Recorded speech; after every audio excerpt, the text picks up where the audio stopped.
Elite performing teams are really good about shining a light on superior performers and best practices, as we should. But elite performing teams also recognize that the flip side of that coin also has to be true. We need to create a culture and environment where we can share openly when things don't go right, when mistakes happen, when failures happen, when things don't go according to plan, transparently, authentically, and sharing it in a way that is for the betterment of the team moving forward. The single greatest honor of my career was not being a Thunderbird or working in the White House. It was being the commander of the 333rd Fighter Squadron at Seymour Johnson Air Force Base in Goldsboro, North Carolina. That's me and half my squadron. The other half are actually out flying. I'm in the front row, second from the left. What an honor. Me and about 100 totally elite, high-performing, skillful, patriotic, type A, macho men. It was good to be the queen. Good to be the queen. That's my jet tail number 1684. She is a beauty, maintained by the most amazing crew chiefs you'll ever meet in the world. And you know, fighter squadrons, man, we were really good about flying as a formation and training. We'd go make some mistakes, we'd come back, and behind closed doors with 2 or 4 people, we would debrief our mistakes. But the idea of a fighter squadron admitting our mistakes in front of the collective whole, 50 to 100 people, no way. We didn't do that. Like, come on, that went against like the macho mask of the fighter pilot, the confidence. We don't want to admit all of our mistakes outwardly like that. And when I took command of the squadron, I thought, wouldn't it be cool if we could get to a place of vulnerability where we could do that, right? And so I took command of this squadron, the honor of a lifetime, and did what any new leader would do. I laid low for 2 or 3 months. We were undermanned, under-resourced, overworked. Not sure if you've ever felt that way, right? And we were dropping little things out here and there, but in our line of business, little things become big things, can become catastrophic things very, very quickly. And I had been there about 2 to 3 months, and I was landing from a sortie that had gone really, really well. I was feeling good. I'm the commander of a fighter squadron. I'm a lieutenant colonel. I'm a graduated Thunderbird pilot. I remember walking back to my office, and all of a sudden, I see the colonel, the group commander. The colonel, those colonels, right? He could tell he was mad. He was doing the mad walk, you over here, mad walk. He's like, get over here, get in my office now. It was clear I was supposed to stand at attention. He said, 2 of your guys just made a huge mistake out there flying, Nicole. I saw it with my own eyes. Go back to your squadron and fix it. I saluted smartly. I went back to my squadron, called these 2 guys in. I said, did you make this mistake? They looked at me doe-eyed, very quiet, said, yes, we did. You see, these 2 guys had taken a 2-ship of F-15Es at 500 feet, 500 miles an hour through a local wildlife refuge. Now, this might not mean anything to you, but we have mission planning equipment that's very expensive that you taxpayers paid for that help us not fly through local wildlife refuges, right? We have GPS that helps us not fly through a local wildlife refuge. We have moving maps in the jet that flash red that say, do not fly in this refuge, right?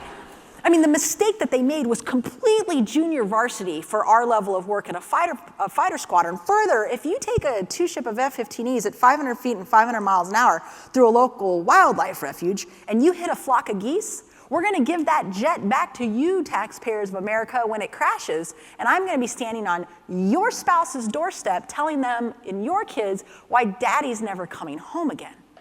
What they had done was inherently dangerous and unsafe. To top it off, these 2 guys, they were the best guys in the squadron.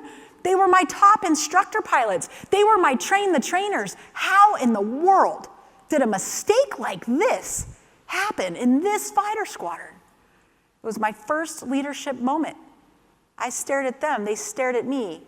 I stared back at them. They stared back at me. I didn't know what to do. There was an awkward silence and tension in the room, and finally these words came out of my mouth. Well, boys, steel sharpens steel. Steel sharpens steel. And they looked at me like you're looking at me. What does she mean by that, right? And what I meant by that was we had an agreement. We have a wingman contract. We have a gentleman's handshake and a gentlewoman's agreement that says this is who we are.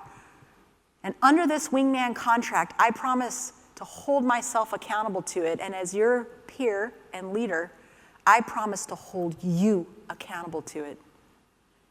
The wingman contract, my friend, what does it look like in action? And I think it's steel sharpens steel. How do you hold yourself and each other accountable? And so I stared back at them, they stared at me. I said, option 1, I take away all of your certifications and qualifications, and you go back to just being a frontline fighter pilot. Not good for fighter pilot ego. They leaned in for option 2.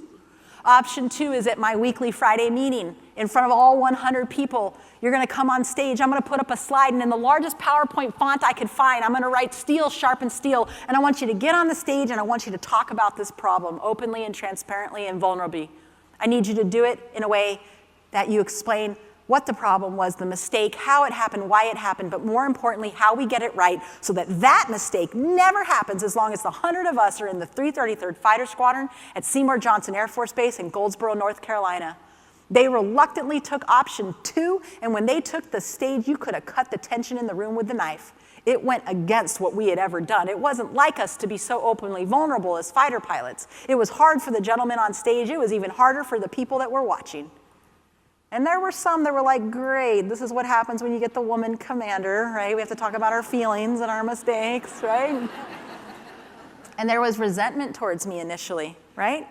Trying to get people to change. It was hard. They didn't like it. They didn't like me.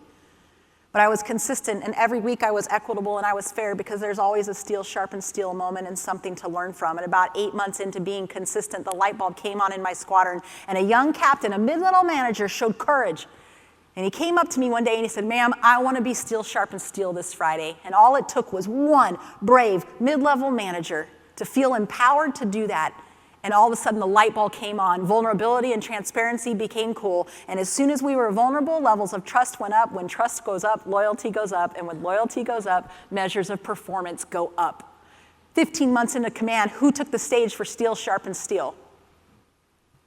The scowl, right? Lieutenant Colonel, experienced fighter pilot, graduated Thunderbird, took a pilot out on their very first flight. I was bringing him back around to the pattern to show him how to land.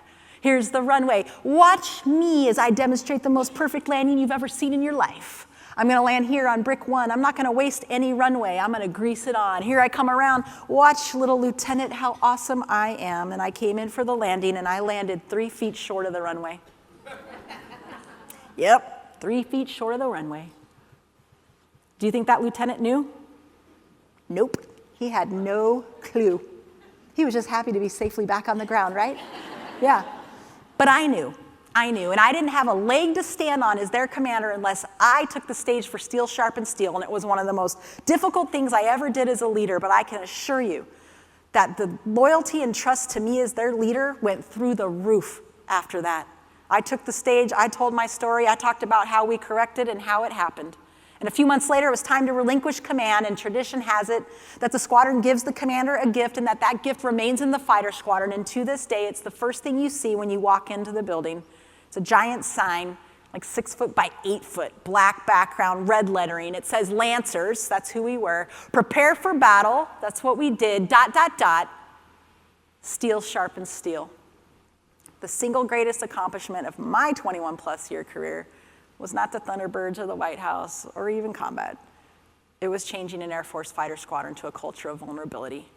And if I can do that on my team, I think you can do that back home on your teams.